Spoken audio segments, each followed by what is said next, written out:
Bus stand ఎట్లా bus stand మనమే పోవాలన్నా ఎట్లా పోవాలన్నా మనం అంటే గీట్ వరకు ఉండదు రస్తా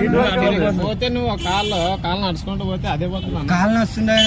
దుర్రంగులు ఎక్కించుకున్నాను మీద కాళ్ళు వస్తావు అంటే పైన హెలికాప్టర్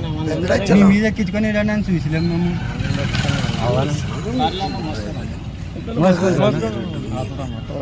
తగలబెట్టండి సార్ నిరంజన్ గారు. అన్నా మీరు సరిగ్గా మోసుకోరానా కాళ్ళు వస్తాయని నాకే కాళ్ళు వస్తాయన్నా ఎట్లా మరసంగా లేకపోవాలని కింద పడతానా వదిలాప మాకు దారి చెప్పండి మేమే పోతాం నిన్ను కాలు నిరుగు కొడతారు వదిలానా ఎట్లా ఇట్లు పోవాలా